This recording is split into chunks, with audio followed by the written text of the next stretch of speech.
በሳምንቱ መጨረሻ ዩናይትድ ከቪላ ጋር በቪላ ፓርክ ስቴዲየም እንግዲህ የምናደርገው ጨዋታ ተጠባቂ ነው። ያለ ብራያን ምቤሞ፣ ያለ አማድ፣ ያለ ካስሜሮ፣ ያለ ማቲያስ ዴሊክት፣ ያለ ሃሪ ማጉዌር እነዚህ ተጫዋቾች እንግዲህ በአፍሪካ ዋንጫ በቅጣትና በጉዳት የማይኖር ይሆናል። ካስሜሮ እንግዲህ ባለፈው ቢጫ ይህንን ጨዋታ እንዳያርግ አድርጎታልና አስቶን ቪላ ያለፉትን 6 የፕሪሚየር ሊግ ጨዋታ ያሸነፈ ቲም ነው። 3ኛ ደረጃ ላይ ያለ ነው። መሪውን አርሰናልና ሲቲን ሁለቱንም ቲም ያሸነፈ ቲም ነው። አሁን በቪላ ፓርክ እንግዲህ ዩናይትድ ይህንን ቲም ያሸንፈዋል ወይስ ደግሞ ይሸነፋል የሚለው ነገር አዋጊ ነው። ሩበን አሞሪም 3-4-3 ወይ ደግሞ 4-3-3 የትኛውን አሰላለፍ ይጠቀማሉ? ያና አማድ ያለ ብራያን ምቤሞ አለመኖር እንግዲህ ሩበን አሞሪም ፎርሜሽናቸውን ይቀይራሉ ተብሎ ይጠበቃልና እስቲ ስለዚህ ነገሮች በዚህኛው ቪዲዮ እናሳ። ለዚህ ቻናል ግን አዲስ ከሆናችሁ ሰብስክራይብ ማድረግ እንዳይረሳ። ወደ ቪዲዮ እንሂድ።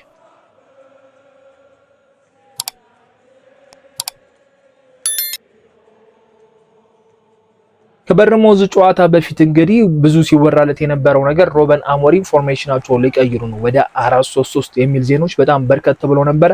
እኔም ሼር አድርጌያችሁ ነበር። አትሌቲክስ እንዳስነበበው እንግዲህ በዛ ወቅት ላይ ከወልቭሱ ጨዋታ በፊት እንግዲህ ሩበን አሞሪም 3-4-3ን እንደሚተገበርና ለተጫዋቾቹም እንዳሳወቃቸው ተናግረው ነበር። ምናልባት የ3-4-3 አጫዋወት እነ ብራያን እና አማድ ወደ አፍሪካ ዋንጫ ስለሚሄዱ ይሆናል የሚተገበረው የሚል መላምትም ነበር።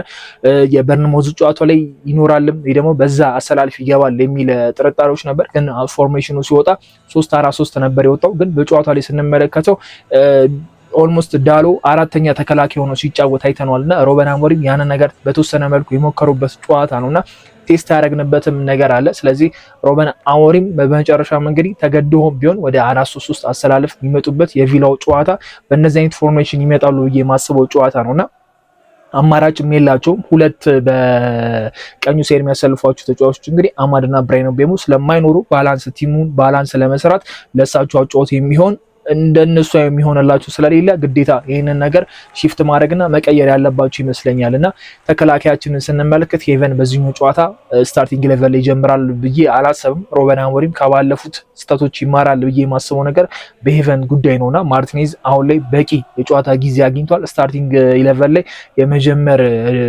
ጊዜው አሁን ይመስለኛልና ቪላ እነ ዋትኪንስ እነ ሮጀርስን ስንመለከት ለሄቨን በጣም ከባድ ተጋጣሚ ናቸው። ዋትኪንስ ነው በፕሪሚየር ሊጉ በጣም ልምድ ያለው አጥቂ ነውና ከአመት አመት አሪፍ ነገር የሚያሳይ አጥቂ ነው። ሮጀርስ ምን ያህል ጸዴ ተጫዋች እንደሆነ እናውቃለን። ተቀይሮም ገባ ጀመረም አሪፍ የሆነ ተጫዋች እንደሆነ እየተመለከተ ነውና ይሄን እነዚህን ሁለት አጥቂዎች የያዘ ቲም ላይ በሄቨን መጫወት በጣም ሪስክ ያለው ነገር ነው። በበርንማውዝ በስርዓት አስተምሮናል ብዬ አስባለሁና ፔናልቲ ቦክስ ውስጥ ሁለቱም የተገኙ ኳሶች ናቸው ከአራቱ የገባብንና እነዚህ ሁለት አጥቂዎች ያሉበት ቲም ላይ ሄቨንን ያስጀምራል ማለት ትንሽ የሚያስፈራ ነገር ነው። በአራት ተከላካይ መጫወት ደግሞ ሞር አድቫንቴጅም ነው ለቲሙ ባላንስ የሚያደርገው እሱ ይመስለኛልና ያው ሌኒሮ ግዴታ መጀመር አለበት። አማራጭ የሚለው ማዝራዊ ስለሌለ ማርቲኔዝ ከዛ ሎክሾ ከዛ ደግሞ ዳሎ ነው በዚህ በኩል የሚወጡና እነዚህ አራት ተከላካዮች ይሄ ይሆናል ተብሎ ነው እንግዲህ የሚጠበቀው አሰላለፉና መሀል ላይ ሶስት ተጫዋቾች ምናልባት ማኑኤል ጋርቴ ከዛ ሜኑ ከዛ ብሩኖ ፈርናንዴዝ እነዚህ ልንመለከት እንችላለን። ፕሪዝን ላይ ስናየው የነበረውን የማኑኤል ጋርቴና የሜኑን ጥምረት የምናይበት ታይም ደርሷል። ካስሜሮ አለመኖሩ የአሞሪምን ጨዋታ ትንሽ ያረበሸ ይመስለኛል። ካስሜሮ ቢኖር ኡጋርቴን አያምኑትም፣ ደጋፊው አያምነውም። ኡጋርቴም እዛ ቦታ ላይ ሴፍ እንዳልሆነ ሁላችንም እናውቃለን። ግን ደግሞ አማራጭ የላቸውም። ኡጋርቴን የማጫወት ግዴታ ስለሚኖርባቸው ብቻ በሶስት የመሀል ሜዳ ተጫዋች የምንጫወትበት ታይም መጥቷል ብዬ አስባለሁና ኡጋርቴና ሜኑ የሚጣመርበት ብሩኖ ፈርናንዴዝ ምናልባት ከዲፕ የሆነ ከ8 ቁጥር ቦታ ተነስቶ እንግዲህ አሁን ወደ ፊት ለፊት በደንብ የሚሄድበት በደንብ የሚንቀሳቀስበት አማራጭ የተፈጠረለት ይመስለኛል። ኩኛ ቦታው ምንም የሚነካ ነገር የለም። ማውንት በግራው በኩል ይሆናል ብዬ አስባለሁ። ወይ ደግሞ የኩኛና የማውንትን ቦታ ቀያይረው ሊሞክራቸው ይችላሉ። ምናልባት ተመልክታችሁ ከሆነ የቶተናም ጨዋታ ላይ ኩኛን በቀኙ ሳይድ ሊሞክረው ፈልጎ እየሞከረው አይተናል እና በቶተናም ጨዋታ ላይ ያንን ነገር ተመልክተናል። ግን ደግሞ ይሄን ያህል አሪፍ ነገር አላየንበትም። በቀኙ ሳይድ ሲሆን በግራው ሳይድ ሲሆን ኩኛ በጣም አሪፍ ነው። ማውንት ግን በቀኙ ሳይድ ፐርፎርም ያደርጋል ብዬ አስባለሁ እና አሪፍ ተጫዋችም ስለሆነ በየትኛውም ቦታ ላይ የመጫወት ፍላጎት ያለው ነገር ይመስላልና የሩበን አሞሪም ተወዳጅ ተጫዋች ነው። አሁን ላይ ደግሞ ጥሩ አቋም ላይ ያለውና አሁን በግዴታም ቢሆን ለሩበን አሞሪም የሚያገለግልበት ለዩናይትድ ራሱን የሚያሳይበት ታይም ደርሷል ብዬ አስባለሁ። ሜሰን ማውንት ያለፉት አመት እንግዲህ ጥሩ የሚባል ፐርፎርማንስ አላሳየም። በዛ ላይ ደግሞ ጉዳት እያስቸገረው ነበር። በዚህኛው ሲዝን ስንመጣ ግን ጎሎችን ማስቆጠር ጥሩ እንቅስቃሴ ማድረግ ከኩኛና ከማውንት እያለን ምርጫው እስከምንገባ ድረስ ነው እንግዲህ ግርታውን የፈጠረው። አሁን ሁለቱም ሜዳ ላይ የምናይበት አማራጭ መጥቷል። ምናልባት የሁለቱ አሪፍ መሆን ለሲስኮ ጥሩ ነገር ይመስለኛል እና የነ አማድና የነ ብሬን ምቤሞ አጫወት ለሲስኮ ይሆናል ብዬ አላሰብም። የአንድ ለአንድ ግንኙነት ሁለቱም ማሸነፍ ላይ ጎበዝ ስለሆኑ ድሪብል ማድረግ አሪፍ ስለሆኑ ኳሶችን ታይም ይገላሉና ቶሎ ለቆ ወደ ጎል የሚቀይረው ወደ አጥቂ ወደ 9 ቁጥሩ የሚለቅ ሰው ያስፈልጋል ብዬ አስባለሁና ሜሰን ማውንት በዛ ነገር ሲስኮን ይረዷል። ሲስኮ አሁን ላይ ጎሎች የሚያስቆጥርበት ታይም ይደርሳል ብዬ አስባለሁና ሩበን አሞሪም 3-4-3ቱን በዚህኛው በቪላው አሰላለፍ የሚጠቀሙ ከሆነ ትንሽ ሪስክ ያለው ይመስለኛል።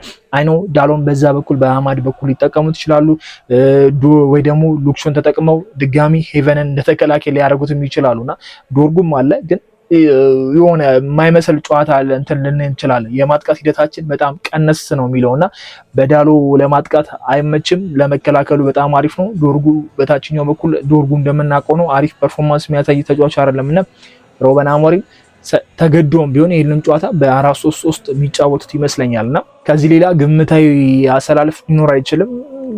ሴኒ ላመንስ ይኖራል፣ ፊት ለፊት ይታወቃል። ሴስኮ፣ ኩኛ፣ ማውንት ነው የሚኖሩት። እነ ሶስቱ የመሃል ሜዳ ተጫዋች ብሩኖ፣ ሜኑና ኡጋርቴ ምንም ተቀያሪ ራሱ የሚኖራቸው አይመስለኝም እና ትንሽ ከበድ ይችላል። ምንም አይነት ቀይ ካርድ ወር ደግሞ ቢጫ ምንም አይነት ፋውል አይኖርም በዚህ ጨዋታ ብዬ አላሰብም እና ሁለቱም ተጫዋቾች እንግዲህ ብዙ ጨዋታ ሊያደርጉ ናቸው።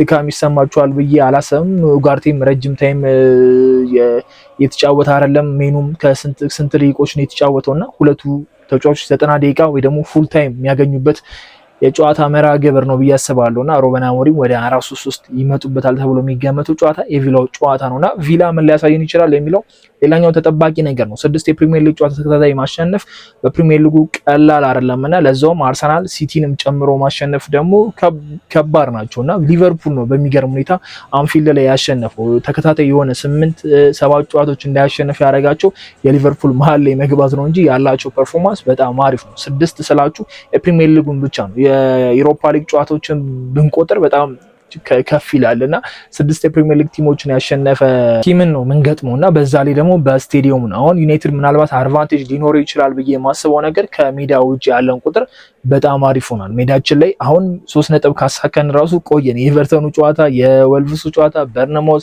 ተከታታይ 3 ጨዋታ ማሸነፍ አልቻለም። ከሜዳ ውጭ ግን ስንመለከት ክሪስታል ፓላስ ወልቭስን በ3 ነጥብ ይዘን ወጥተናል። ፓላስ ደግሞ ለመጀመሪያ ጊዜ ነው በእኛ በሜዳው ሲሸነፍ። ወልቭስ ብዙም እንትን አይደለም ተከታታይ ጨዋታዎችን እየተሸነፈ ያለ ቲም ነውና ሌላኛው አዌ ጨዋታ ድል ልናረግበት ነጥብ ልንይዝበት የምንችልበት አጋጣሚ ይመስለኛል። ከነበራችሁ የሁለቱ ግንኙነት አንጻር ዩናይትድ የበላይነት አለው። 5 ጌሞች አድርጎ 4ቱን ዩናይትድ በበላይነት አሸንፏል። አንድ ብቻ ነው አቻ መውጣት ይቻሉትና ከ5 ጌም ምንም አይነት ማሸነፍ ስላልቻለ ምናልባት ይህንን ጨዋታ ዩናይትዶች ሊያሸንፉ ይችላሉ ወይ ደግሞ ነጥብ ይዞ ሊወጣ ይችላል የሚል ግምት ሊኖረን ይችላል። ግን ደግሞ ስናስበው ቪላ በዚህ አቋሙ ዩናይትድን አያሸንፍም ብሎ አለማሰብም ከባድ ነው። ሩበን አሞሪም የሚፈተኑበት ጊዜ አሁን ላይ ተቃርቧል።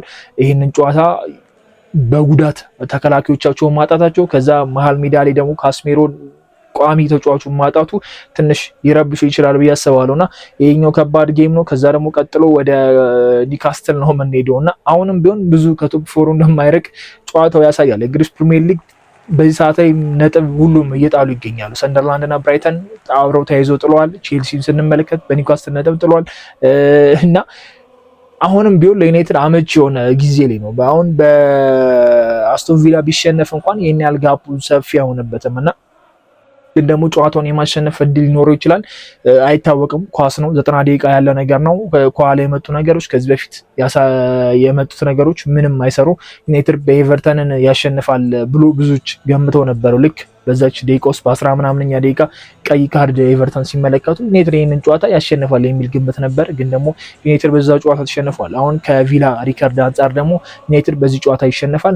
አንድ ነጥብ ይዞ ከወጣ ራሱ ትልቅ ነገር ነው የሚባልበት አጋጣሚ ነውና እውነት ለመናገር ሩበን አሞሪም ከቪላ ፓርክ ድረስ ሄደው 1 ነጥብ ይዞ መምጣት ለሱ በጣም ትልቅ ነገር ነው። 6 የፕሪሚየር ሊግ ጨዋታዎችን ያሸነፈ 3ኛ ላይ የተቀመጠ ጥሩ የሚባል ግስጋሴ ላይ ያለን ቲም ማሸነፍ አሪፍ ነው። እኛ የጣልንባቸውን ቲሞች ስንመለከት ከቪላ ነጥብ መውሰድ ምንም የምትደረደሩት ነገር አይደለም እና 1 ነጥብ ማሳካት ለዩናይትድ አሪፍ ነገር ነው ብዬ አስባለሁ። ግን እንደ ደጋፊ ካሰብነው ግን ይህንን ነገር ማሸነፍ ልንፈልግ እንችላለን።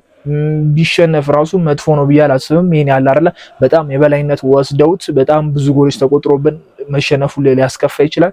ግን ደግሞ ካሳለፍናቸው 10 ጌሞች ዩናይትድ በአንድ ጨዋታ ብቻ መሸነፉ ትንሽ አይሸነፍም የሚለውን ሳይድ ልንይዝ እንችላለን እንጂ የነገው ጨዋታ በጣም ተጠባቂ ነው።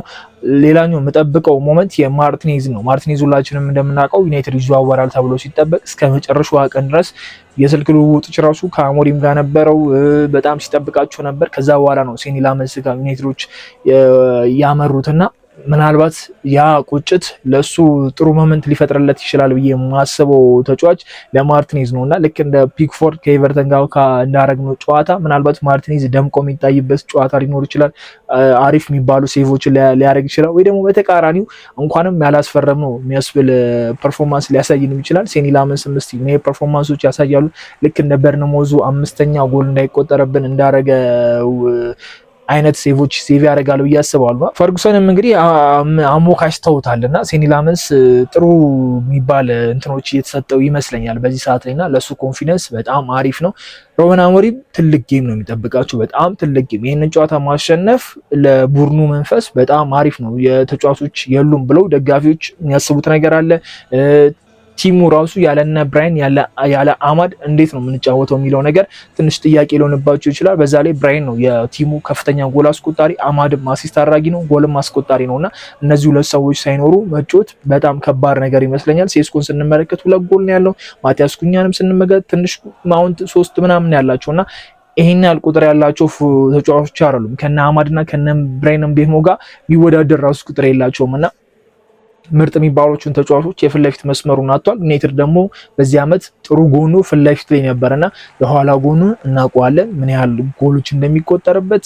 ጭራሽ ደግሞ ያለነ ማቲያስ ዴሊትና ያለ ማጉዌር ነው ይሄንን ነገር የሚያደርጉትና የሩበን አሞሪም ማጫወት የ4-3-3ቱ ከሰራለት በጣም አሪፍ ነው። ግን ደግሞ 3-4-3ቱ ከተጠቀመ ምን አይነት አሰላለፍ ይዞ ሊመጣ ይችላል ራሱ የሚለው ነገር በጣም ጥያቄ ምልክት የሚያስገባ ነው። ምናልባት ሊሰራለትም ይችላል ግን የሚሰራለት አይመስለኝም። በዶርጉና በዳሎ በዚህና በዚህ መጫወት ማርቲኔዝ፣ ሉክሾ ከዛ ሌኒሮ ወይ ደግሞ ሄቨንን አሁንም በድጋሚ የሚያጋልጠው ከሆነ በሶስት ተከላካይ አድርጎ ሪስኩን መውሰድ አለበት ብዬ አስባለሁ። ጎል አስቆጣሪ አይኖርለትም። እነ አማድ እነ ብራይንም ቤሞ የሚያስቆጥሩለት የሉም። ኩኛ ከስንት አንዴ እንደሚያስቆጥር እናውቃለን። ሴስኮ አክቲቭ አይደለም አሁንም እና ጎል የሚያስቆጥርለት ተጫዋች ሳይኖር ተከላካዩን በተመሳሳይ መልኩ ማጋፈጥ ልክ ነው እያላሰብም እና የነገውን ጨዋታ በምን አይነት መልኩ ዩናይትድ ነጥብ ይዞ ሊወጣ ይችላል፣ ሊያሸንፍ ይችላል፣ ኦር ደግሞ ሊሸነፍ ይችላል የሚለው ግምት በጣም ተጠባቂ ነው። የሩበን አሞሪም አሰላለፍ እስካሁን ድረስ ግልጽ አይደለም፣ ግን አሁን የሚጠበቀው 4-3-3 ነው። የአፍሪካ ዋንጫው ችግር እንግዲህ ይጀምሩናል ብዬ አስባለሁና